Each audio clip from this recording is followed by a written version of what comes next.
கர்த்தருடைய மகா பரிசுத்த நாமத்திற்கு மகிமை உண்டாவதாக. கடந்த நாள் முழுவதுமாக கடைபிடி போல பாதுகாத்தார், சுகபலன் ஜீவன் தந்தார். அதுக்காக கர்த்தருக்கு நன்றி சொல்கிறேன். போக்கிய வருஷம் அவருடைய கிருபை கூட இருந்தது, அதுக்காக கர்த்தருக்கு நன்றி சொல்கிறேன். குடும்பத்தை வழிநடத்தினார், அதுக்காக கர்த்தருக்கு நன்றி சொல்கிறேன்.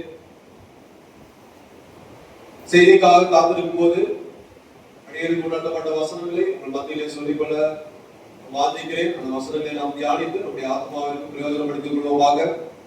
2 யோவான் 1வது அதிகாரம் 9வது வசனம். 2 யோவான் 1:9.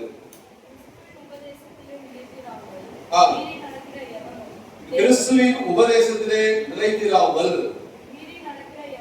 மீறி நடக்கிற எவனும் தேவனை உடையவன் அல்ல.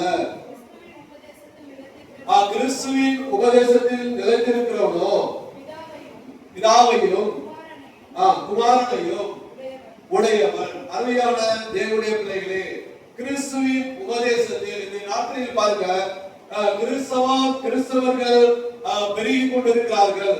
ஆனால் கிறிஸ்துவின் சத்தியம் அதை குறைந்து கொண்டே இருக்கிறது.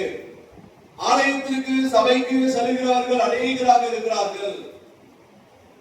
இயேசுவின் நாமத்தை சொல்லி நாம காணப்படுகிறோம். ஆனால் கிறிஸ்துவின் உபதேசத்தில் நிலைத்திருப்பவர்கள் ஒரு சிலர் மாத்திரமே. ஒரு சிலர் கிறிஸ்துவின் உபதேசத்தில் நிலைத்திருப்பவர்கள் அநேகர்கள், ஒரு சிலர். அப்போஸ்தலனாகிய யோவான் பாருங்க, இந்த நிருபத்தை எழுதும்போது அந்த சபையில கிறிஸ்துவின் உபதேசத்தை மாற்றினவர்களாக ஒரு சிலர் காணப்பட்டார்கள். அது என்ன? அந்த உபதேசத்தை என்ன மாற்றினார்கள் என்றால் 2 யோவான் 1:7.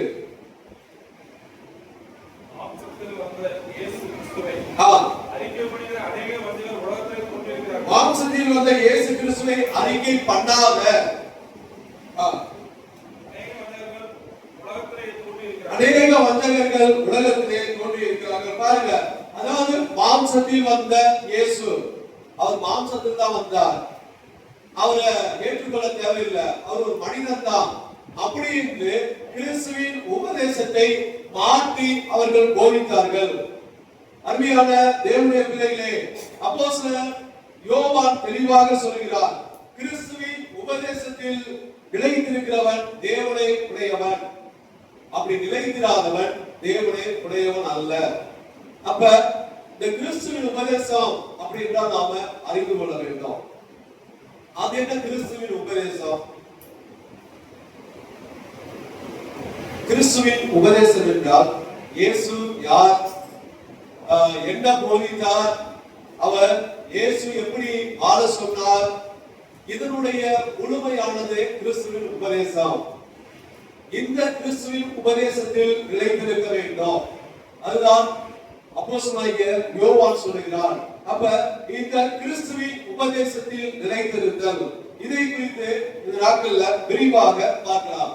அது என்ன கிறிஸ்துவின் உபதேசம்? அதில் நிலைத்திருக்க வேண்டும் என்று சொல்லிவிட்டார்.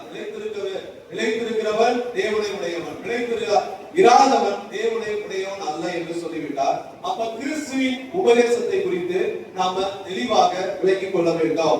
மத்தேயு 14:16 எல்லாருக்கும் தெரிந்ததுதான். கிறிஸ்துவின் உபதேசம் என்றால் எல்லாருக்கும் தெரிந்ததுதான். மத்தேயு 14:16.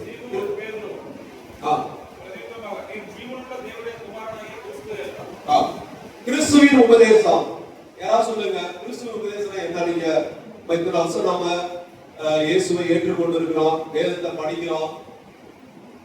கிறிஸ்துவின் உபதேசம் என்ன? பிராங்க்லின் சொல்லு.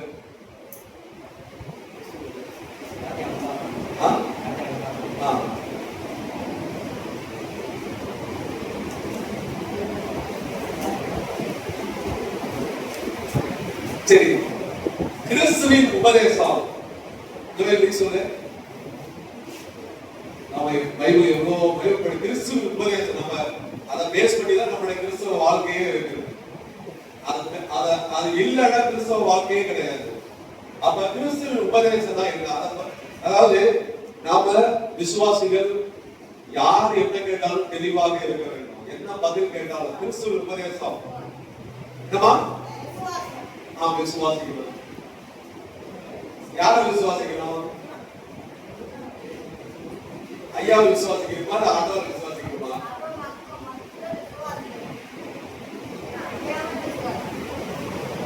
ஐயாவோட ஆண்டவரை விசுவாசிக்கிறோம்.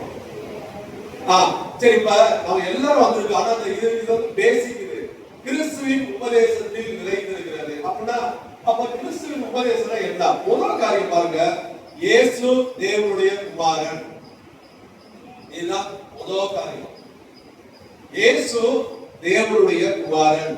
நீ ஜீவனுள்ள தேவனுடைய குமாரனாகிய கிறிஸ்து, அதை நாம் முழுமையாக விசுவாசிக்க வேண்டும். இயேசு தேவனுடைய குமாரன் என்று முழுமையாக விசுவாசிக்கிறது கிறிஸ்துவின் உபதேசம். இயேசுவை ஒரு தீர்க்கதரிசி என்றோ அல்லது ஒரு சாதாரண மனிதன் என்றோ சொல்லுகிறவர்கள் அது கிறிஸ்துவின் உபதேசம் அல்ல. அருமையான தேவனுடைய பிள்ளைகளே, இப்படி இயேசு ஒரு மனிதர், இயேசு ஒரு தீர்க்கதரிசி இப்படி சொல்லுகிறவர்கள் அவர்கள் தேவனை உடையவர்களாகவோ அல்லது கிறிஸ்துவை உடையவர்களாகவோ இருக்க ஒருபோதும் முடியாது. அது பொய் உபதேசம். 1 யோவான் 2:22-23. 1 யோவான் 2:22-23 வேகமா படிக்கலாம். 1 யோவான் 2:22-23. இயேசுவை கிறிஸ்து அல்ல என்று மறுதலிக்கிறவனே அல்லாமல் வேற யார் பொய்? அதுதான் பொய் உபதேசம். இயேசுவை கிறிஸ்து அல்ல. அப்ப கிறிஸ்து அல்ல என்றால் அவர் ஒரு சாதாரண மனிதர், அவர் ஒரு சாதாரண ஒரு தீர்க்கதரிசி அப்படி என்று சொல்லுகிறவர்கள் பொய்ய. படிக்கலாம். அவன்தான் அந்தி கிறிஸ்து. யாரெல்லாம் குமாரனை ஏற்றுக்கொள்ளாதவர்களோ, யாரெல்லாம் தேவனுடைய குமாரன் இல்ல, இவர் ஒரு சாதாரண மனிதர் அப்படி என்று சொல்லுகிறார்களோ அவர்கள் எல்லாரும் அந்தி கிறிஸ்து. அடுத்து படிக்கலாம். குமாரனை மறுதலிக்கிறவன் பிதாவை உடையவன் அல்ல. பாருங்க, குமாரனை அறிக்கையிடுகிறவன் பிதாவையும் உடையவனாக இருக்கிறான். அருமையான தேவனுடைய பிள்ளைகளே, நாம் வேதத்துல தெளிவாக இருக்க வேண்டும், வேதத்தை தியானிக்க வேண்டும். அப்ப யார் கிறிஸ்துவின் உபதேசத்தில் நிலைத்திருக்கிறவர்கள்? யாரெல்லாம் இயேசு தேவனுடைய குமாரன் என்று விசுவாசிக்கிறோமோ அவர்கள் எல்லாரும் கிறிஸ்துவின் உபதேசத்தில் நிலைத்திருக்கிறோம். அதை விசுவாசியாதவன் அவன்தான் அந்தி கிறிஸ்து. அது வந்து பொய் உபதேசம். இந்த நாட்கள்ல உலகத்துல பொய் உபதேசம் பெருகி கொண்டிருக்கிறது. பாருங்க, செவன்த் டே அட்வென்ட் என்று சொல்வார்கள். அவர்கள் இயேசுவை தேவன் என்று விசுவாசிக்க மாட்டார்கள். அவர்கள் ஞாயிற்றுக்கிழமைய அவர்கள் அனுசரிக்க மாட்டார்கள். அதற்கு பதிலாக எல்லாரும் சனிக்கிழமைய அவர்கள் அனுசரிப்பார்கள். இன்னும் அநேக பிரிவுகள் இருக்கு. இவர்கள் எல்லாரும் வேதத்தின்படி அவர்கள் எல்லாரும் பொய் உபதேசத்தை அவர்கள் பற்றி கொண்டிருக்கிறவர்களாக இருக்கிறார்கள். பாருங்க, அப்ப அவர்கள் என்ன சொல்வார்கள் என்றால், இயேசு தேவனுடைய குமாரன் இல்ல, இயேசு ஒரு சாதாரண மனிதர், இயேசு அதாவது ஒரு சாதாரண ஒரு தீர்க்கதரிசி அப்படி சொல்லுகிறவர்கள். பாருங்க, அவர்கள் தேவனுக்கு அவர் சமமானவர் அல்ல என்று சொன்னால், யாராவது சொன்னால் அவன்தான் அந்தி கிறிஸ்து. அது பொய் உபதேசம். அதாவது இயேசு தேவனுக்கு சமமானவர், தேவனுடைய குமாரன் என்று யாரெல்லாம் அறிக்கையிடுகிறோமோ, யாரெல்லாம் விசுவாசிக்கிறோமோ அவர்கள் கிறிஸ்துவின் உபதேசத்தில் நிலைத்திருப்பார்கள். மற்றவர்கள் கிறிஸ்துவின் உபதேசத்தில் நிலைத்திருக்க மாட்டார்கள். இதுதான் முதல் காரியம். எனவே இயேசு தேவனுடைய குமாரன் என்று விசுவாசிக்கிறவர் கிறிஸ்துவின் உபதேசத்தில் நிலைத்திருக்கிறார். இதுதான் கிறிஸ்துவின் உபதேசம். இரண்டாவது காரியம் 1 யோவான் 4:2. அடுத்தது என்ன? கிறிஸ்துவின் உபதேசம் என்ன? 1 யோவான் 4:2. தேவ ஆவியை நீங்கள் எதனாலே அறியாமற்றால் மாம்சத்தில் வந்த இயேசு கிறிஸ்துவை அறிக்கை பண்ணுகிற எந்த ஆவியும் மாம்சத்தில் வந்த இயேசு கிறிஸ்துவை அறிக்கை பண்ணுகிற எந்த ஆவியும் தேவனால் உண்டாயிருக்கிறது. அப்ப இரண்டாவது காரியம், மாம்சத்தில் வந்த இயேசுவை ஏற்றுக்கொள்ள வேண்டும். கிறிஸ்துவின் உபதேசத்துல இரண்டாவது காரியம், மாம்சத்தில் வந்த இயேசுவை யாரெல்லாம் ஏற்றுக்கொள்கிறீர்களோ, அதாவது எப்படி ஏற்றுக்கொள்கிறதா, அவர் தேவனுடைய குமாரன் என்று. மாம்சத்தில் வந்த இயேசு கிறிஸ்துவை யாரெல்லாம் ஏற்றுக்கொள்கிறார்களோ அவர்கள் கிறிஸ்துவின் உபதேசத்தில் நிலைத்திருக்கிறவர்கள். மாம்சத்தில் வந்த இயேசு அவர் பிதாவுக்கு ஒரே குமாரன் என்று விசுவாசிக்கிறவன். பாருங்க, மாம்சத்தில் வந்த இயேசு கிறிஸ்துவை அறிக்கைப்படுகிற எந்த ஆவியும் தேவனால் உண்டாயிருக்கிறது. நாம் அறிக்கைப்படுகிறோம் இல்லையா? இப்ப நம்மிடத்துல ஒரு ஆவி இருக்கு, பரிசுத்த ஆவி இருக்கு. அவர் மாம்சத்தில் வந்த இயேசுவை என்ன அறிக்கைப்படுகிறோம்? பிதாவுக்கு ஒரே பேரான குமாரன் என்று நாம சொல்லுகிறோம், நாம விசுவாசிக்கிறோம். அப்ப நாம கிறிஸ்துவின் உபதேசத்துல நிலைத்திருக்கிறவர்கள் என்று அர்த்தம். அருமையான தேவனுடைய பிள்ளைகளே, அவர் வாக்குத்தத்தமானவர், அவர் மாம்சமானவர், அவர்தான் பிதாவின் ஒரே பேரான குமாரன். அந்த மாம்சத்தில் வந்த இயேசுவை அறிக்கைப்படுகிறவர்கள் எல்லாரும் கிறிஸ்துவின் உபதேசத்தில் நிலைத்திருக்கிறார்கள். பாருங்க, மனிதனிடத்துல அநேக கேள்வி இருக்கு. இது எல்லாருக்கும் ஒரு கேள்வி இருக்கு. அது எப்படி? பரிசுத்த ஆவியினால கர்ப்பம் தரித்து அவர் பிறந்தார். அவர் மாம்சத்துல, அந்த மாம்சத்துல எப்படி அவர் பிறக்க முடியும்? அப்படி அவர் தேவன் அல்லவர், தேவனா இருக்க முடியாது அப்படி என்று கேள்வி இருக்கும். அந்த கேள்வி நம்மிடத்துல இருந்தா அது கிறிஸ்துவின் உபதேசம் அல்ல.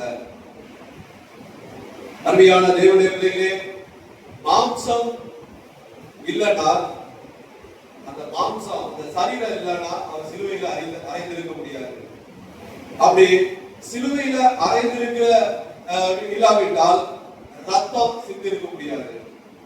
அப்படி ரத்தம் சிந்திருக்க இல்லாவிட்டால் நமக்கு ரட்சிப்பு வந்திருக்கிறது. கரெக்டா? ஒரு மாம்சம் இருந்தாதான், ஒரு சரீரம் இருந்தாதான், இந்த மாம்சத்தில் வந்த இயேசு ஒரு சரீரமாக இருந்ததுனாலதான் அவரை சிலுவையில் அறைந்தாங்க. அவர் சிலுவையில் அறைந்தனாலதான் அவர் ரத்தம் சிந்தினார். ரத்தம் சிந்தினாலதான் நமக்கு ரட்சிப்பு காணப்படுகிறது.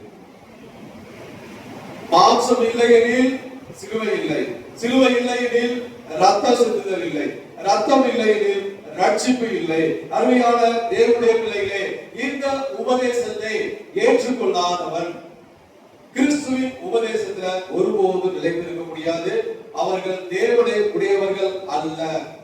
அவர்கள் தேவன் ஒருபோது இருக்க மாட்டார், இருக்கவும் முடியாது.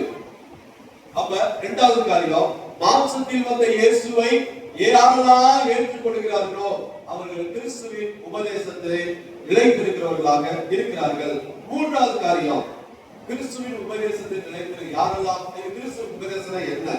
யோவான் 14:6, யோவான் 14:6, யோவான் 14:6.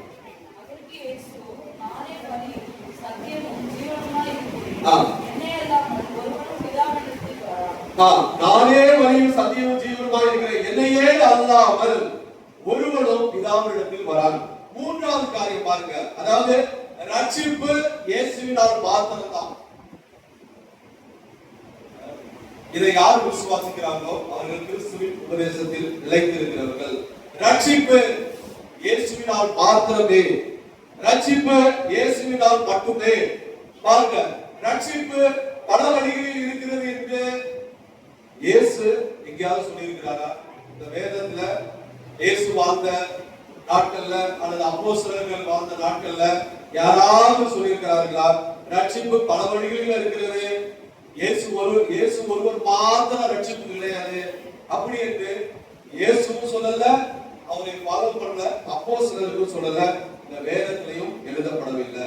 ரட்சிப்பு இயேசுவினால் மாத்திரமே, ரட்சிப்பு இயேசுவினால் மட்டுமே என்று யாரெல்லாம் விசுவாசிக்கிறார்களோ அவர்கள் கிறிஸ்துவின் உபதேசத்தில் நிலைத்திருக்கிறவர்கள். அருமையான தேவனுடைய பிள்ளைகளே, ஒரே வழிதான் பரலோகம் செல்வதற்கு. ஒரே வழி, ஒரே ரட்சிப்பு, ஒரே நாமம், அது இயேசுவின் நாமம் தான். ஒரே சிலுவை, அந்த சிலுவையில ரத்தம் சிந்துறது இயேசு ஒருவர் தான் நம்முடைய பாவங்களுக்காக. அப்ப ரட்சிப்பு இயேசுவினால் மாத்திரமே. அப்போஸ்தலர் 4:12, அப்போஸ்தலர் 4:12.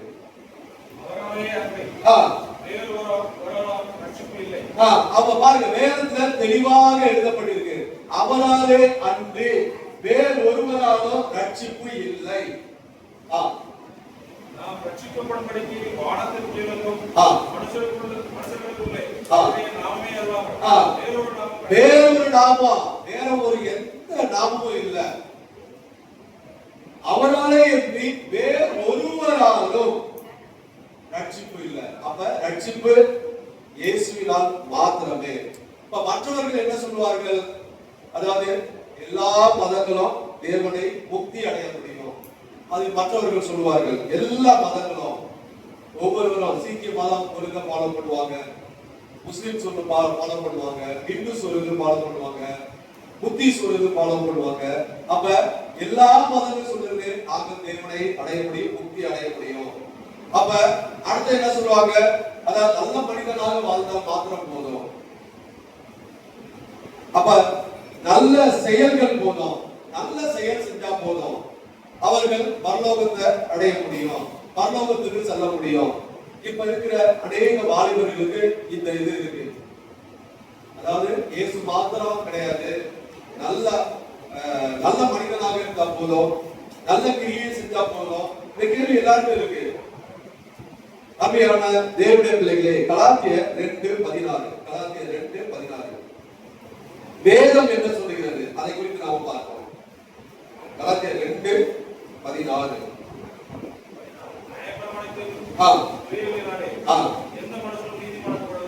நியாயப்பிரமாணத்தின் கிரியைகளினாலே எந்த மனுஷனும் நீதிமானாக்கப்படுகிறது இல்லையே. பாருங்க, இதற்கு அதுக்கு என்ன சம்பந்தம்? நியாயப்பிரமாணம் என்ன சொல்றது? பொய் சொல்லாதிருப்பாயாக, களவு செய்யாதிருப்பாயாக, பொய் சாட்சி சொல்லாதிருப்பாயாக, மற்றவர்களை இச்சையாதிருப்பாயாக. நீங்க அந்த படிச்சீங்கன்னா தெரியும், நியாயப்பிரமாணம் நிறைய சொல்லுது. இதுதான் மத்தவங்க சொல்றாங்க. சரியா? நான் நல்லா இருக்கேன், நான் பொய் சொல்லல, நல்ல மனிதனாக இருக்கேன், நல்ல கிரியை செய்யறேன். அப்ப நியாயப்பிரமாணத்தின் இதுதான் மற்றவர்கள் சொல்லுகிறார்கள். அப்ப வேதம் என்ன சொல்லுகிறது? நியாயப்பிரமாணத்தின் கிரியைகளினாலே எந்த மனுஷனும் நீதிமானாக்கப்படுவதில்லையே. ஏற்கனவே சொன்ன நியாயப்பிரமாணம் என்ன சொல்லுச்சு? நியாயப்பிரமாணம் என்ன சொல்லுகிறது? அப்ப வெளியில இருக்கிற மதத்தினரும் இதை ஃபாலோ பண்ணுவாங்க. ஒரு சிலர், எல்லாரும் இல்ல. அவர்கள் பக்தியா இருப்பாங்க, அவர்களுக்கு கொலை செய்யாம இருப்பாங்க, பொய் சாட்சி சொல்லாம இருப்பாங்க, திருடாம இருப்பாங்க, மற்றவர்களுடைய பொருளுக்கு இச்சையாமல் இருப்பாங்க, பரிசுத்தமாக இருப்பாங்க. அப்ப இந்த நியாயப்பிரமாண கிரியினால் ஒருபோதும் நீதிமானாக்கப்படுகிறது இல்லை. அப்படிதான் வேதம் சொல்லுகிறது. மாறாக எப்படி அவர் நீதிமான் ஆகிறார்? அப்ப எந்த கிரியினால அவர் ஒரு மனிதன் நீதிமான் ஆகிறார்? கிறிஸ்துவை பற்றும் விசுவாசத்தினால். பாருங்க, 15 படிக்கலாம்.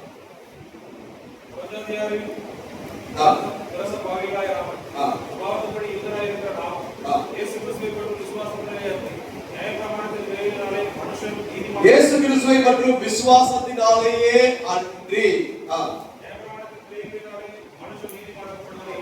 பாருங்க, நியாயப்பிரமாணத்தின் கிரியினாலே மனுஷன் நீதிமானாக்கப்படுவதில்லை என்று அறிந்து. அப்ப என்ன சொல்லப்படுகிறது என்றால், அதாவது தெளிவாக நாம அறிந்து கொள்ள வேண்டும், இயேசு அதாவது ரட்சிப்பு இயேசுவினால் மாத்திரம்தான், வேற யார் மூலமாக ரட்சிப்பு இல்லை. இயேசுவை பற்றும் விசுவாசத்தினாலே அன்றி. நியாயப்பிரமாணத்தின் கிரியினால ஒரு மனுஷனும் நீதிமானாக முடியாது. அப்ப இயேசுவை பற்றும் விசுவாசத்தினால், இயேசு கிறிஸ்துவின் உபதேசத்தை யாரெல்லாம் விசுவாசிக்கிறார்களோ அவர்கள் எல்லாரும் நீதிமானாக்கப்படுகிறார்கள். அருமையான தேவனுடைய பிள்ளைகளே, அதாவது வேதத்தின்படி நியாயப்பிரமாணத்தில், அதாவது இந்த கிரியினால், நியாயப்பிரமாணத்தின் கிரியினால் ஒருவனும் ஒருபோதும் தேவனை அடைய முடியாது, பரலோகம் செல்ல முடியாது. அப்படி என்றால் என்ன? எல்லாருக்கும் ஒரு கேள்வி இருக்கு. குறிப்பாக இப்பொழுது வாலிபர்களுக்கு இந்த கேள்வி இருக்கிறது. அதாவது மற்ற மதத்துல நல்லவர்கள் இருக்கிறார்கள், நற்கிரியை செய்கிறவர்கள் இருக்கிறார்கள், அவர்கள் எங்கே செல்வார்கள், அவர்களுக்கு பரலோகம் உண்டா? இந்த கேள்வி எல்லாருக்கும் இருக்கு. எனக்கு இந்த கேள்வி இருக்கு. மற்றவங்க நம்ம பெரிய நம்ம பரிசுத்தவான் கிடையாது. ஆனால் மற்ற மதத்தினர் என்ன ஆண்டவரே, இது எல்லாரும் இருக்காங்களே, அப்ப இவர்கள் எல்லாரும் என்ன, இவர்கள் பரலோகம் சொல்ல மாட்டாங்களா? அவர்களுக்கு நம்ம விட நீதிமானாக கூட இருக்க வாய்ப்பு இருக்கிறது, இருக்கிறார்கள். அப்ப அவர்கள் எப்படி என்று பாருங்க. லூக்கா 17 34 36. லூக்கா 17 படிக்கலாம். லூக்கா 17 34 36.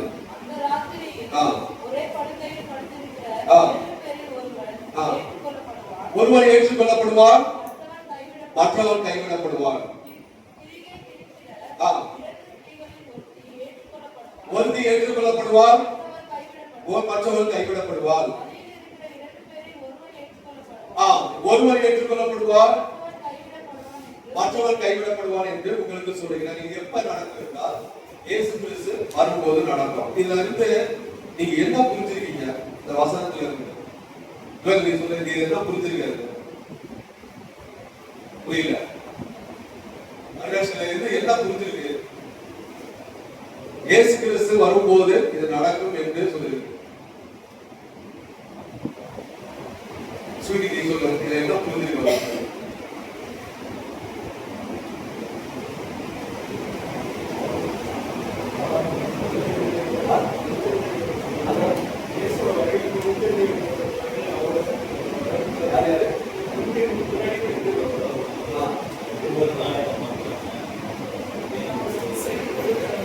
பாருங்க, ஒருவர்னா ஒரு குரூப், ஒருத்தங்க இருப்பாங்க அவங்க ஏற்றுக்கொள்ளப்படுவாங்க, இன்னொருத்தங்க இருப்பாங்க அவங்க ஏற்றுக்கொள்ளப்பட மாட்டாங்க.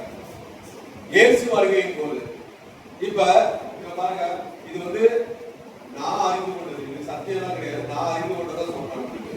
அதுக்காக ஐயா எல்லாம் வேற, நான் அறிந்து கொண்டதை சொல்றேன். இப்ப பாருங்க, இயேசு வருகையின் போது ஒருத்தர் அவர் வரும்போது இப்ப மற்ற மதத்தினர் இல்ல மற்ற நல்லவர்கள், ஆனா ஒருவேளை ஏதோ ஒரு இருப்பாங்க வச்சுங்க, ஓகே, அவங்க வரும்போது நீ தேவனுடைய குமாரனாகிய கிறிஸ்து, நீ தேவனுடைய குமாரன் என்று விசுவாசித்தால் அவர்கள் ஏற்றுக்கொள்ளப்படுவார்கள்.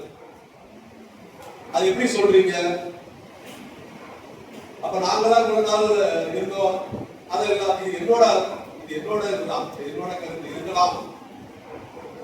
நாங்கதான் இவ்வளவு நாள் ஆலயத்துக்கு சென்றோம், இவ்வளவு நாள் இறைவனோடு கூட இருந்தோம், அப்ப எங்களுக்கு என்ன அப்படி என்று கேள்வி வரும். பாருங்க, இதுக்கு ஒரு உதாரணம் பைபிள்ல இருக்கு. யாரு என்ன உதாரணம் இருக்கு?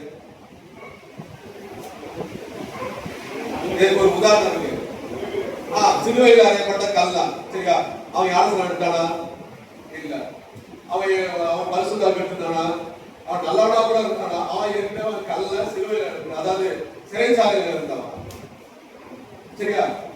அப்ப அவன் என்ன சொல்றான் பாருங்க, லூக்கா அந்த வசனத்தை நீங்க நல்லா வீட்டுல போய் தியானிங்க. லூக்கா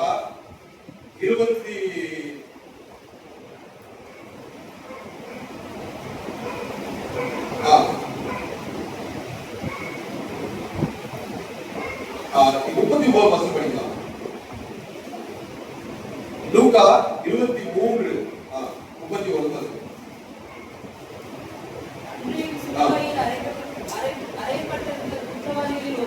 ஒருவர் என்ன சொன்னா, கிறிஸ்துவானால், அப்ப அவன் கிறிஸ்துவான் நம்பலாமா? நீ கிறிஸ்துவா இருந்தா உன்னையும் ரட்சிப்புகள் என்னையும் கிறிஸ்துவன் நம்பலாமா? தேவனுடைய குமாரன் என்று அவன் அந்த கல்லை நம்பல. ஆனா இவன் பாருங்க, அடுத்தது பாருங்க 42. இயேசுவை அவன் இன்னொரு கல்லை நோக்கி, ஆண்டவரே, அவன் தேவனே என்று சொல்லலாம். தேவனே, நீர் உங்களுடைய ராஜ்யத்தில் வரும்போது அடியனை நினைத்தரலாம். அதாவது உண்மை இல்லாமல் ரட்சிப்பு இல்ல, அதாவது இயேசு உண்மை இல்லாமல் வேற ஒருவர் இல்ல, வேற ஒரு தெய்வத்தையோ அவங்க கூப்பிடல. இவன் என்ன பண்றான், அதாவது ஆண்டவரே இயேசுவே உங்களுடைய ராஜ்யத்தில் வரும்போது அடியனை நினைத்தரலாம். அவன் ஏற்றுக்கொண்டான், இயேசு தெய்வம் என்று ஏற்றுக்கொண்டிருக்கான். இயேசு மாம்சத்தில் வந்த இயேசு அவன் ஏற்றுக்கொண்டான். இவரால் மாத்திரம்தான் ரட்சிப்பு உண்டு, இவரால் மாத்திரம்தான் பரலோகம் உண்டு அப்படி அவன் ஏற்றுக்கொண்ட நிமித்தமாக இயேசுவானவர் என்ன சொல்கிறார், நீ இன்றைக்கு என்னோடு கூட பரதேசில் இருக்கிறாய். அப்ப ஒருவேளை ஒருவன் ஏற்றுக்கொள்ளப்படுவான், ஒருவன் கைவிடப்படுவான். நீங்க ரெண்டு பேரும் தாங்க. யார் ஏற்றுக்கொண்டார்களோ அவருக்கு பரதேசம் தேவன் கொடுத்தார். ஏற்றுக்கொள்ளாதவர் கைவிடப்பட்டார். அதுதான் அதனுடைய ஒருவன் ஏற்றுக்கொள்ளப்படுவான், ஒருவன் கைவிடப்படுவான். அப்ப இயேசு கிறிஸ்து வரும்போது நல்லவர்கள் வேற மதத்தினர் யாராக இருந்தாலும் அவன் தேவனுடைய குமாரன்.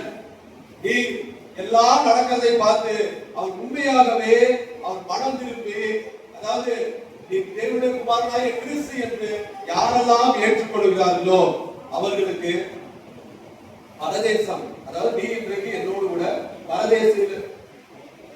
பரதேசில் இருப்பாய். அதாவது அநேக வாசஸ்தலங்கள் உண்டு. நம்ம கூடவே ரொம்ப நாளாக டிராவல் பண்றோம்ல இயேசுவோடு கூட, அவர்களுக்கு ஒரு மகிமை உண்டு. அந்த கடைசி நாட்கள் அவர்களுக்கு ஒரு தளம் உண்டு. எல்லாருக்கும் ஈவன் கிடையாது என்று எல்லாரும் சொல்லுகிறார்கள். 7 வயசு எல்லாரும் சொல்லுகிறார்கள். அதாவது நம்ம அவருக்காக பிரயாசப்பட்டு நம்ம எவ்வளவு பிரயாசப்படணுமா, நான் காலையில கிளம்பி வர்றோம், 6 மணிக்கு வர்றோம், இது யாராலும் முடியாது. அது சீக்கிரமாக கிளம்பி வர்றோம் பார்த்தீங்களா, பிரயாசப்பட்டு அப்பார்ட்மெண்ட்ஸ்ல பார்த்தா ஞாயிற்றுக்கிழமை அப்படின்ட்டு எங்களுக்கு பிரயாசம் இல்லை. உங்களை பார்த்து எல்லாரும் சொல்லுவாங்கல்ல, அதுக்கு ஒரு ஆசீர்வாதம் உண்டு. நாம ஜெபம் பண்றோம்ல, அதுக்கு ஒரு ஆசீர்வாதம் உண்டு. நாம பைபிள் படிக்கிறோம்ல, அவர் வசனத்தின்படி நடக்கிறோம்ல, அதுக்கு ஒரு ஆசீர்வாதம் பரலோகத்துல உண்டு. இந்த கடைசி நேரத்துல இயேசுவை தேவன் என்றோம், இவர்களால் மாத்திரம்தான் ரட்சிப்பு உண்டு என்றோம், மாம்சத்தில் வந்த இயேசுவை அவர்கள் தேவன் என்று அறிக்கை பண்ணி அவர்கள் ஏற்றுக்கொண்டால் அவர்களுக்கு பரதேசம் உண்டு என்று இதன் மூலமாக நான் அறிந்து கொண்டது. ஒருவேளை எப்படி இருக்காங்க, பட் இருக்கலாம். ஏன்னா கல்லாம் ஒருத்தர் ரட்சிக்கப்பட்டான், ஒருத்தர் கைவிடப்பட்டான். அப்ப இயேசுவானவர் என்ன சொல்கிறார், ஒரு எத்தனை இருக்கிற ஸ்ரீ ஒருத்தர் ஏற்றுக்கொள்ளப்படுவார், ஒருத்தர் கைவிடப்படுவார். யார் ஏற்றுக்கொள்வார்? அப்ப அந்த கேள்வி வருதுல, யாரெல்லாம் இயேசுவை தேவனுடைய குமாரன் என்று, அவரை ஆண்டவர் என்று, இவரால் மாத்திரம்தான் ரட்சிப்பு என்று ஏற்றுக்கொள்கிறார்களோ அவர்களுக்கு பரதேசம் உண்டு. அருமையான தேவனுடைய பிள்ளைகளே, இதை நான் தியானிக்கும் போது அடியே உணர்ந்து கொண்டேன். அப்ப பாருங்க, இயேசுவை தேவன் என்று ஏற்றுக்கொண்டு பரதேசம் போனது போல அந்த கல்லை எப்படி இயேசுவை, அதற்காக நமக்கு ரட்சிப்புனா என்னன்னு தெரிஞ்சிருச்சு, இயேசு யார் என்று தெரிஞ்சிருச்சு, பாவம் இது பாவம் என்று தெரிஞ்சிருச்சு. அதனால இல்ல நான் போயிட்டு நான் இயேசுவை ஏற்றுக்கொண்டிருக்கேன், அதனால நான் வெளியே போயிட்டு எல்லாம் முடிச்சுட்டு பாவம்லாம் செஞ்சுட்டு நான் கடைசி நேரத்துல கல்லணை போல அப்படி ஒருபோது நடக்கிறது. சுவிசேஷம் அநேக பகுதிகளுக்கு கடந்து செல்லாமல் இருக்கிறது. அவர்களுக்கு தான் அந்த கிருபை. நாம இயேசுவை ஏற்றுக்கொண்டு இருக்கிறோம், தேவனுடைய குமாரனை இப்பொழுதும் விசுவாசிக்கிறோம். இயேசுவால் மாத்திரம்தான் ரட்சிப்பு என்று நாம எண்ணுகிறோம். அதனால இந்த கல்லணம் போல ஐயா சொல்லிட்டாரு, அதனால போயிட்டு கடைசி இயேசுவான் வரும்போது தேவனுடைய குமாரன் என்று சொன்னாங்க. அப்படி இல்லை. அருமையான தேவனுடைய பிள்ளைகளே, இயேசு எப்படி அந்த கல்லன் கடைசி நேரத்தில் ஏற்றுக்கொண்டு பரதேசம் சென்றானோ, அதுபோல இயேசுவை யாரெல்லாம் ஏற்றுக்கொள்கிறார்களோ, இயேசுவை தேவன் என்று ஏற்றுக்கொண்டால் அவர்களுக்கு பரதேசம் உண்டு. அது யாரெல்லாம், அது இயேசுவை யார் கூட இருக்கலாம். அருமையான தேவனுடைய பிள்ளைகளே, அதனாலதான் பாருங்க, மனுஷகுமாரன் வரும்போது என்ன சொல்லப்பட்டிருக்கு, மனுஷகுமாரன் வரும்போது விசுவாசத்தை, மனுஷகுமாரன் வரும்போது விசுவாசத்தை காண்பாரோ, மனுஷகுமாரன் வரும்போது விசுவாசத்தை காண்பாரோ. அப்ப அதனுடைய அர்த்தம் என்னன்னா, அதாவது ஒருவேளை ஏற்றுக்கொண்டவர்கள் ஏற்றுக்கொள்ளாதவர்களாகவும் அதுவரை மறித்தளித்தவர்கள் அந்த நேரத்துல ஏற்றுக்கொள்ளுகிறவர்களுக்கு ஒரு வாய்ப்பு இருக்கிறது. அதனாலதான் இறைவன் சொல்கிறார், மனுஷகுமாரன் இந்த பூமியில வரும்போது விசுவாசத்தை காண்பாரோ அப்படின்னு. அருமையான தேவனுடைய பிள்ளைகளே, ரட்சிப்பு இயேசுவினால் மாத்திரமே. இது யாரெல்லாம் விசுவாசிக்கிறார்களோ அவர்கள் கிறிஸ்துவின் உபதேசத்தில் நிலைத்திருக்கிறார்கள். நான்காவது காரியம் பாருங்க, மத்தேயு 4:17. மத்தேயு 4:17 படிக்கலாம். மத்தேயு 4:17. இயேசு மனம் திரும்புங்கள், பரலோக ராஜ்யம் சமீபத்திருக்கிறது என்று பிரசங்கிக்கத் தொடங்கினார். பாருங்க, மத்தேயு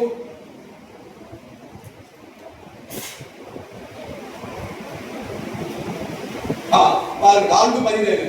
அதாவது அடுத்ததாக பாருங்க, மனம் திரும்புதல், மறுபடியும் பிறப்பித்தல். மனம் திரும்ப வேண்டும், மறுபடியும் பிறக்க வேண்டும். இதுதான் கிறிஸ்துவின் உபதேசம். இயேசுவானவர் அவருடைய முதல் பிரசங்கமே, அவருடைய முதல் செய்தியே என்ன, அவருடைய ஊழியத்தை ஸ்டார்ட் பண்ணும்போது அவருடைய முதல் செய்தியே மனம் திரும்புங்கள். இதுதான் அவருடைய வாயிலிருந்து வந்த முதல் வார்த்தை. அருமையான தேவனுடைய பிள்ளைகளே, மனம் திரும்புதல் மாத்திரம் போதாது, நாம் மறுபடியும் பிறக்க வேண்டும். அப்படி என்றால் நாம் ஞானஸ்நானம் எடுக்க வேண்டும்.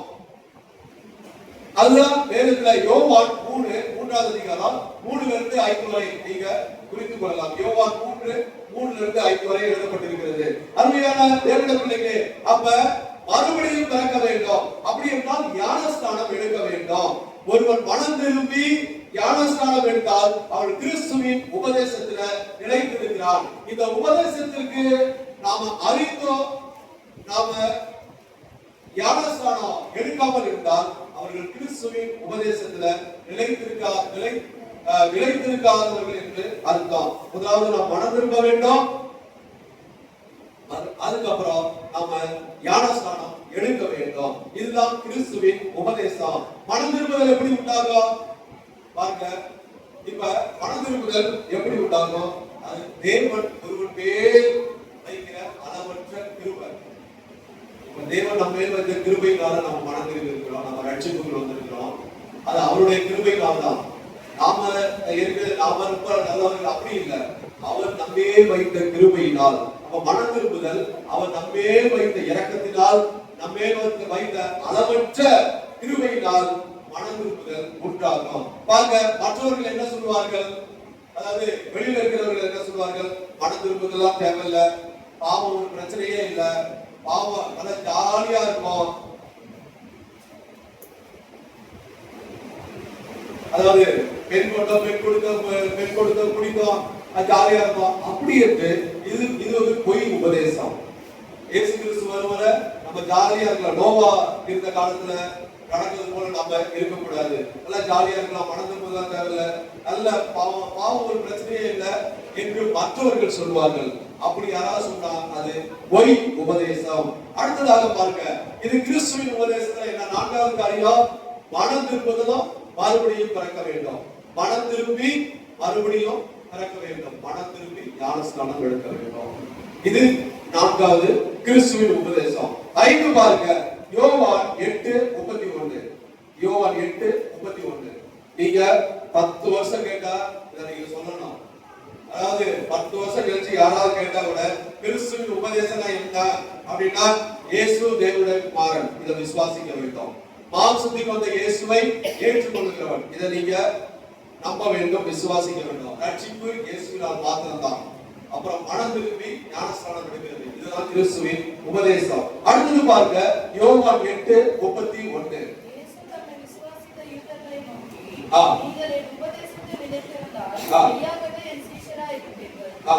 பாருங்க, என் உபதேசத்தில்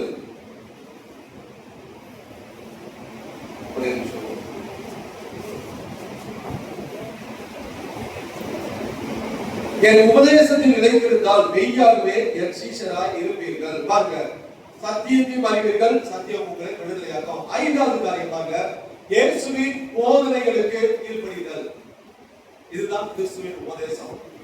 இயேசு போதனைகளுக்கு பாருங்க, உபதேசத்தில் நிலைத்திருப்பது என்றால், போதனைகளில் நிலைத்திருப்பது என்றால், அதாவது வாழ்க்கையில் அதன்படி நடக்கிறது. வாழ்க்கையில நாம நடக்க வேண்டும். அட்லீஸ்ட் நாம முயற்சிக்க வேண்டும். இயேசு என்ன போதனைகள் அது சொன்னாரோ அதுக்கு கீழ்ப்படிகிறது. இதுதான் கிறிஸ்துவின் உபதேசம். அந்த நிலைத்திருப்பது என்றால் வாழ்க்கையில அதுபடி நடக்கிறது, அட்லீஸ்ட் முயற்சிப்பது. இப்ப பாருங்க, விசுவாசம் என்றால் என்ன? கீழ்ப்படிதல். இப்ப இயேசு தேவனுடைய குமாரன் விசுவாசிக்கிறோம், நாம கீழ்ப்படிகிறோம் என்று அர்த்தம். அப்ப விசுவாசம் என்றால் கீழ்ப்படிதல். பாருங்க, இயேசு உபதேசித்த எல்லா வார்த்தைகளையும் முதலாவது விசுவாசிக்க வேண்டும், பிறகு கீழ்ப்படிய வேண்டும். விசுவாசித்தால் மாத்திரம் போதாது. அதாவது இயேசு உபதேசித்த எல்லா வார்த்தைகள் இது இருக்கு அப்படி சொல்லி இருக்கிறார், நம்ம விசுவாசிக்கிறோம். விசுவாசத்தில் மாத்திரம் போதாது, பிறகு கீழ்ப்படிய வேண்டும். பாருங்க, இயேசுவின் போதனைகளை விசுவாசித்து கீழ்ப்படுகிறவன் கிறிஸ்துவின் உபதேசத்துல நிலைத்திருக்கிறான். அவருடைய போதனைக்கு கீழ்ப்படுகிறது கிறிஸ்துவின் உபதேசம். ஆறாவது காரியம், அடுத்ததாக பாருங்க, மத்தேயு 5:48. மத்தேயு 5:48.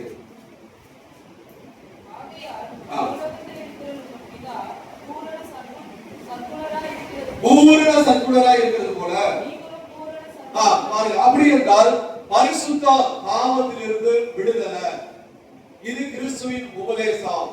பரிசுத்தமாய் இருக்க வேண்டும், பாவத்திலிருந்து விடுதலையாக வேண்டும். பூரண சத்குணர் அப்படி என்றால் அவர்கிட்ட ஒரு பழுது இல்லை, ஒரு பாவம் இல்லை. அவர் பூரணத்திற்கு அடையாளம் நம்முடைய பிதா குமாரன். அப்ப அவர் இருப்பது போல, அப்படி என்றால் பாவத்திலிருந்து விடுதலையாகி பரிசுத்தமாகிறது. பரிசுத்தம் என்பது தேவனுடைய சித்தம். நம்ம எல்லாரும் பரிசுத்தமாக வேண்டும் என்பது அவருடைய சித்தம். பரிசுத்தம் இல்லாமல் ஒருவரும் தேவனை தரிசிக்க முடியாது. Super, very good. அப்ப தேவனுடைய சித்தம் என்றால் நாம பரிசுத்தமாக வேண்டும். இதுதான் சத்தியம். இயேசுவானவர் பாவத்தை ஒரு சாதாரணமாகவோ, அதாவது ஒருபோதும் சாதாரணமாகவோ அல்லது விளக்கம் கொடுக்கிறது, அதை அவர் ஏற்றுக்கொள்வதில்லை. இனி பாவம் செய்யாது, இது செய்யாத அப்படின்றதான் சொல்லி இருக்கிறார். அருமையான தேவனுடைய பிள்ளைகளே, எனவே இயேசுவை ஏற்றுக்கொண்டால் பாவம் செய்யக்கூடாது. நாம ஒருபோதும் பாவம் செய்யக்கூடாது. மற்றவர்கள் என்ன சொல்வார்கள்? அதாவது பரிசுத்தம் அதெல்லாம் பழைய உடன்படிக்க, பரிசுத்தம் அதெல்லாம் தேவையில்லை, தேவன் எல்லாவற்றையும் மன்னிக்கிறவர், மன்னிப்பவர் அப்படி என்று மற்றவர்கள் சொல்லுவார்கள். மன்னிக்கிறவர் தான், அதாவது மறக்கிறவர் தான். ஆனால் அதை நம்ம திருப்பி நாம செய்யக்கூடாது. அருமையான தேவனுடைய பிள்ளைகள், அதாவது பாவத்தை செஞ்சுட்டு நீதிமான் 7 தடவை விழுந்தால் விழுந்திருப்பான் அப்படின்னு சொல்லுவார்கள் அநேகர். நீதிமான் 7 தடவை விழுந்தான், அவன் எந்த பாவத்துல விழுந்திருப்பான்? அப்ப சின்ன அப்படி அப்ப இயேசுவானவர் தேவன் எல்லாவற்றையும் மன்னிக்கிறோம் சொல்லிட்டு நாம பாவம் செஞ்சுக்கிட்டே இருக்க கூடாது. அப்ப கிறிஸ்துவின் உபதேசம் அது கிடையாது. கிறிஸ்துவின் உபதேசம் நாம பாவத்திலிருந்து விடுதலையாக வேண்டும், பரிசுத்தமாக வேண்டும். இதுதான் கிறிஸ்துவின் உபதேசம். அடுத்ததாக பாருங்க, மத்தேயு 26:28. மத்தேயு 26:28.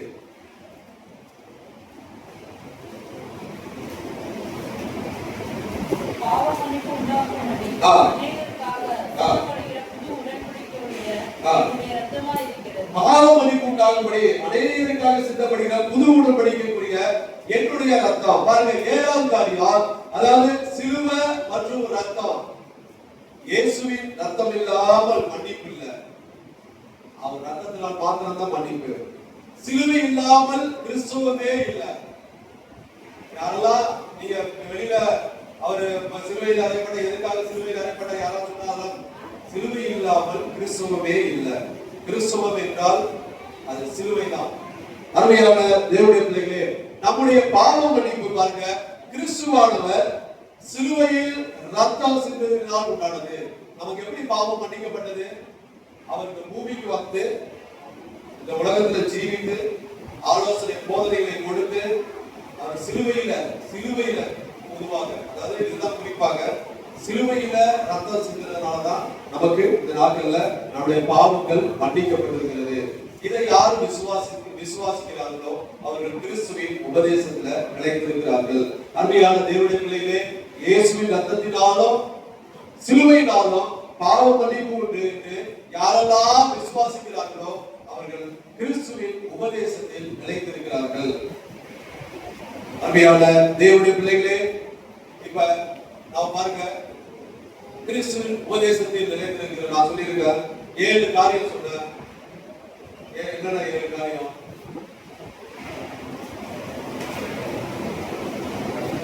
அது கடைசி ஃபர்ஸ்ட் என்ன சொன்னேன்?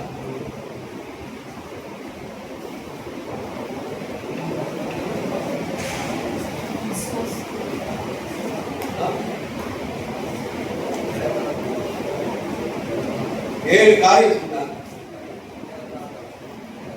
கிறிஸ்துவின் உபதேசத்தில் நிலைத்திருக்கிறது 7 காரியம் சொன்னார். யாராவது ஏதாவது ஒரு காரியம் சொன்னாங்கன்னா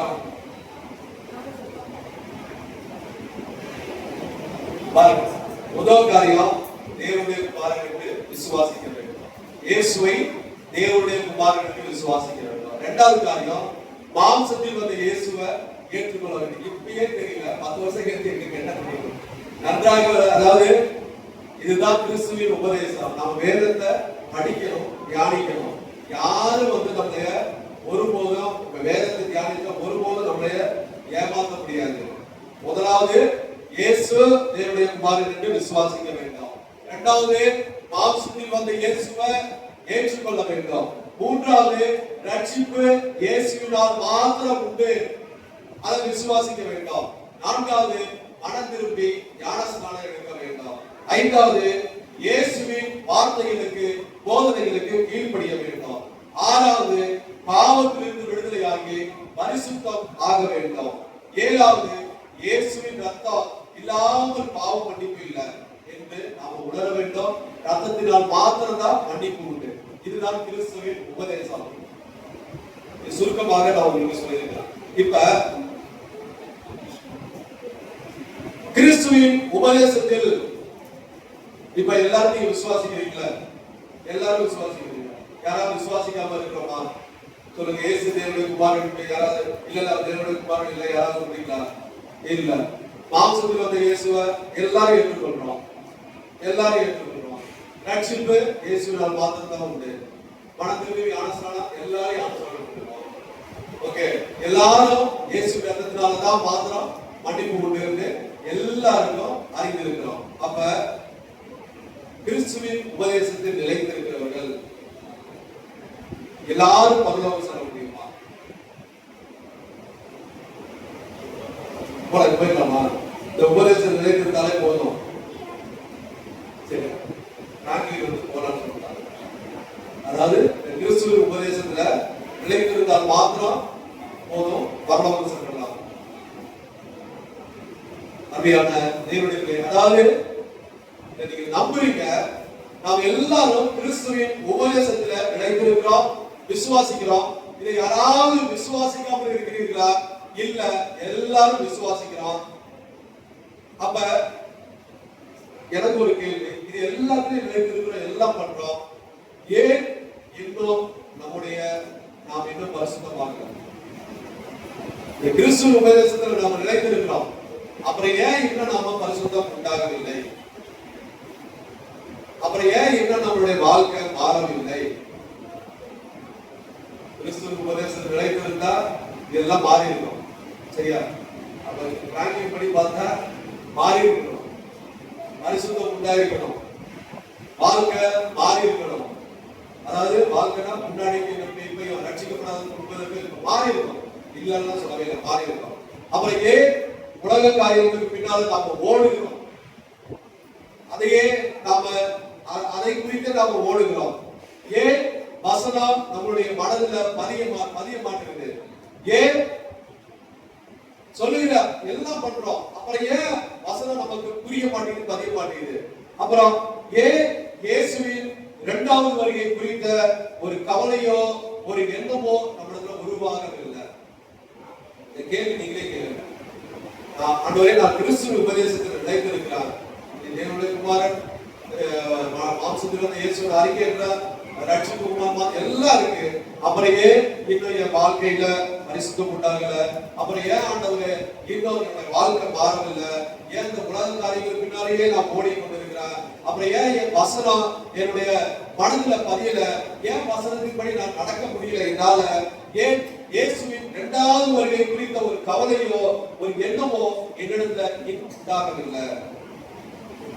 இந்த கேள்வியை நீங்க கேட்டு பாருங்க.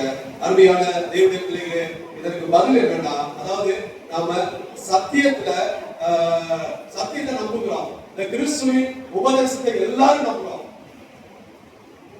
இங்க வந்திருக்கிற எல்லாரும் நம்புறோம், நானும் நம்புறேன். ஆனா நம்பிக்கை மட்டும் போதாது. அருமையான தேவனுடைய பிள்ளைகளே, இது நம்புறத பார்த்து போதாது, வாழ்க்கையில வெளிப்பட வேண்டும். நாம் நம்பலாம், இயேசு தேவனுடைய குமாரன் மாம்சத்தில் இதெல்லாம் நம்பலாம். ஆனால் நம்முடைய வாழ்க்கையில வெளிப்பட வேண்டும். அதாவது மத்தேயு 7:21 நீ வீட்டுல போய் படிக்கலாம். மத்தேயு 7:21 கர்த்தாவே கர்த்தாவே என்று சொல்லுகிறவர் எல்லாரும் பரலோக ராஜ்யத்தில் பிரவேசிக்க முடியாது. அப்ப யார் பிரவேசிப்பார்கள்? யார் பரிசுத்தம் அடைவார்கள்? யார் இந்த உலக கவலைகள் எல்லாம் நினைக்க மாட்டாங்க? அப்ப யார் இயேசு இரண்டாவது வருகை குறித்த கவலை ஒரு பயம் அவர்களுக்கு இருக்கிறது என்றால் அதன்படி செய்கிறவர்கள். படிக்கலாம் 7:21 படிக்கலாம். அந்த வசனத்தை படிக்கலாம். பிதாவின் சித்தத்தின்படி செய்கிறவனே பரலோக ராஜ்யத்தில் பிரவேசிப்பான். கர்த்தாவே கர்த்தாவே என்று சொல்லுகிறவன் அதில் பிரவேசிப்பதில்லை. கர்த்தாவே கர்த்தாவே என்று யார் சொல்லுகிறார் என்றால் கிறிஸ்துவின் உபதேசம் இது எல்லாம் நம்புறவங்க கர்த்தாவே கர்த்தாவே என்று சொல்லுவார்கள். ஆனால் அதன்படி செய்கிறோமா? அருமையான தேவனுடைய பிள்ளைகளே, என் பிதாவின் சித்தத்தின்படி செய்கிறவனே, கிறிஸ்துவின் உபதேசத்தில் அந்த கிறிஸ்துவின் உபதேசத்தின்படி நடக்கிறவர்கள் அவர்கள் தான் பரலோகம் செல்ல முடியும். மற்றபடி இது நம்புறவர்கள் கர்த்தாவே கர்த்தாவே என்று சொன்னாலும் நம்மிடத்துல என்ன இருக்காது? பரிசுத்தம் உண்டாகாது. நம்மிடத்துல என்ன இருக்காது? நம்முடைய வாழ்க்கை மாறாது. நாம இயேசு இரண்டாவது இருக்க பயமோ ஒரு கவலையோ இல்லாம நம்ம ரொம்ப ஜாலியாக வாழ்ந்து கொண்டிருப்போம். அப்படியான தேவனுடைய பிள்ளைகளே, கிறிஸ்துவின் உபதேசத்தின்படி நாம நடக்க வேண்டும். நம்முடைய வாழ்க்கை இருக்க வேண்டும். அப்படி வாழ்க்கை இருந்தால் கிறிஸ்துவின் உபதேசத்தில் நம்புகிறவர்கள் பரலோகத்தில் நம்புகிறவர்கள் பிரவேசிக்க முடியாது. அதன்படி நடக்கிறவர்கள் நாம பிரவேசிக்க முடியும். அடுத்ததாக பாருங்க, இயேசுவை ரட்சகராக ஏற்றுக்கொண்டிருக்கலாம். ஆனால் ஆண்டவராக நாம் ஏற்றுக்கொண்டிருக்கிறோமா? ரட்சகராக ஆண்டவரே என் பாவத்தை இயேசு பாவத்தை மன்னிக்கிறவர், எல்லா பாவத்தையும் மன்னிச்சார், நான் முன்னாடி இப்படி இருந்தார், நான் இப்ப எப்படி இருக்கிறான் அப்படி என்று நாம ரட்சகராக ஏற்றுக்கொண்டிருக்கிறோம். ஆனால் ஆண்டவராக ஏற்றுக்கொண்டிருக்கிறோமா என்றால் இல்லை என்று அர்த்தம். அப்படி என்றால் அதாவது ரட்சகர் என்று நான் சொன்ன பாவத்திலிருந்து எல்லாம் விடுதலை ஆகிருக்கலாம், ஆனால் ஏற்றுக்கொண்டிருக்கலாம். ஆனால் ஆண்டவராக அப்படி என்றால் அதாவது ஆண்டவராக ஏற்றுக்கொண்டால் கீழ்ப்படிய வேண்டும். ரட்சகராக ஏற்றுக்கொண்டிருக்கலாம் சொல்ற வசனம் உங்களுக்கு புரியுதா? அதாவது நம்ம எல்லாரும் ரட்சகராக அவரை இயேசுதான் ரட்சகர் அப்படி என்று ஏற்றுக்கொண்டிருக்கலாம். ஆனால் ஆண்டவராக நீங்கள் ஏற்றுக்கொண்டிருந்தீர்களானால் அவருடைய கீழ்ப்படிவீர்கள். லூக்கா 6:46 லூக்கா 6:46 லூக்கா 6:46 படிக்கலாம். என்னை ஆண்டவரே ஆண்டவரே என்று நீங்கள் சொல்கிறோம், நான் சொல்லுகிறபடி நீங்கள் செய்யாமல் போக வேண்டும். என்னை ஆண்டவரே ஆண்டவரே அவர்கள் ரட்சகராக ஏற்றுக்கொண்டிருக்கிறார்கள், ஆனால் ஆண்டவராக ஏற்றுக்கொண்டால் கீழ்ப்படிய வேண்டும்.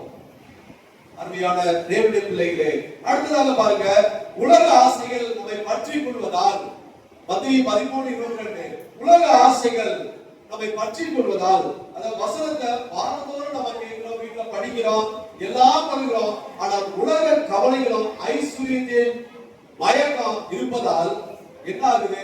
கிறிஸ்துவின் உபதேசத்துல நிலைத்திருந்தாலும் இயேசுவின் வருகை குறித்த கவலையோ பயமோ இல்லாமல் காணப்படுகிறோம். மத்தேயு 13:22 வசனத்தை பாருங்க, வசனத்தை அவன் கேட்கிறவனாய் இருந்தோம். உலக கவலையோ ஐஸ்வர்யத்தின் பயக்கமோ பாருங்க, அவன் இது வந்து கிறிஸ்துவின் உபதேசத்தில் அதாவது நிலைத்திருக்கிறார்கள். அவர்கள் என்ன அவர்கள் வசனத்தை கேட்கிறவர்களாக கேட்காதவர்களாக அப்படி என்று சொல்லல. வசனத்தை நாம் எல்லாரும் கேட்கிறோம், வசனத்தின்படி வசனத்தை நம்ம படிக்கிறோம், கேட்கிறவர்களாக இருந்தாலும் உலக கவலை, ஐஸ்வர்யத்தின் மயக்கம், இது எல்லாம் என்ன ஆகுது? இந்த கிறிஸ்துவின் உபதேசத்துல நிலைத்திருக்கிறதுல, அதன்படி நடக்கிறதுல நம்ம விட்டு தூரமாய் போய் அதுல தூரமாய் போய் விடுகிறோம். அருமையான தேவனுடைய பிள்ளைகளே, அப்படி நாம இருக்கக்கூடாது. இவர்கள் நிலைத்திருந்தாலும் எல்லாம் நம்ம நிலைத்திருக்கிறோம், எல்லாம் இருக்கோம். ஆனா இயேசுவின் வருகை குறித்த கவலை நம்மிடத்துல இல்லை. அந்த பயம் இல்லாததுனால நம்ம என்ன பண்ணுகிறோம்? இயேசு வரப்போகிறார் என்ற ஒரு பயம் இல்லாததுனால ஜாலியா இருக்கலாம், உலக ஒண்ணு இல்லை, அந்த உலக அந்த ஐஸ்வர்ய பயம் எல்லாம் நமக்குள்ளார போயிட்டு என்ன இருக்குது? எல்லாத்தையும் விட்டு. ஆனா நமக்கு என்ன தெரியுது? கிறிஸ்துவின் உபதேசம் நம்ம நம்புறோம், ஆனா அப்படி செய்ய மாட்டோம். நம்ம ரட்சகராக ஏற்றுக்கொண்டிருக்கிறோம், ஆண்டவராக ஏற்றுக்கொண்டீர்கள் என்றால் அதன்படி கீழ்ப்படிவோம். அடுத்ததாக உலக கவலை நம்ம பற்றி கொள்வதனால் என்ன ஆகுது? உலக கவலைகளோடு நம்ம வாழ்கிறதுனால் வசனம் நம்ம கேட்கிறவராக இருந்தாலும் வெளியே போனோட என்ன ஆகுது? ஐஸ்வர்யத்தை பார்க்க மயக்கம், உலக கவலை எல்லாமே கிறிஸ்துவ உபதேசத்தில் இருந்து நிலைத்திருக்கிறது பின்மாறி அதை எல்லாம் நமக்கு அது ஒரு கவலை இல்லாமல், இரண்டாவது குறித்த கவலையோ, பயம் பரிசுத்தத்தை குறித்த கவலையோ, அல்லது நாம வசனத்தின்படி நடக்க வேண்டும் என்ற கவலையோ இல்லாமல் காணப்படுகிறோம். அருமையான தேவனுடைய பிள்ளைகளே, எனவே நாம் கிறிஸ்துவின் உபதேசத்தில் நிலைத்திருப்பது மாத்திரமல்ல, சத்தியத்தின்படி நடக்க வேண்டும். அதுபடி நடக்க வேண்டும். ஆண்டவராக ஏற்றுக்கொள்ள வேண்டும். இயேசுவை ஆண்டவராக ஏற்றுக்கொண்டால் அவருக்கு கீழ்ப்படிய வேண்டும். வசனத்தை கேட்கிறவர்களாக மாத்திரமல்ல, அதுபடி நடக்கிறவர்களாகவும் காணப்பட வேண்டும். அப்படி காணப்படுவோம் என்றால் இயேசுவின் இரண்டாவது வருகைக்கு நாம் ஆயத்தமாவோம், நாம் பரிசுத்தமாவோம், நம்மால் பரிசுத்தமாக வாழ முடியும். நம்முடைய வசனத்தை நாம ஏற்றுக்கொள்ள முடியும். இரண்டாவது வருகை குறித்த கவலை, பயம் நமக்கு இருக்கும். இயேசு எப்பொழுது வரப்போகிறார் என்று. அருமையான தேவனுடைய பிள்ளைகளே, ஆகவே கிறிஸ்துவின் உபதேசத்தில் நிலைத்திருந்தால் மாத்திரம் போதாது, நாம் வசனத்தின்படி நடக்க வேண்டும். கிறிஸ்துவின் உபதேசத்தில் நிலைத்திருக்கிறவன் தேவனை உடையவன். கிறிஸ்துவின் உபதேசத்தில் நிலைத்திருக்கிறவன் கிறிஸ்துவை உடையவன். நிலைத்திராதவன் கிறிஸ்துவை உடையவன் அல்ல.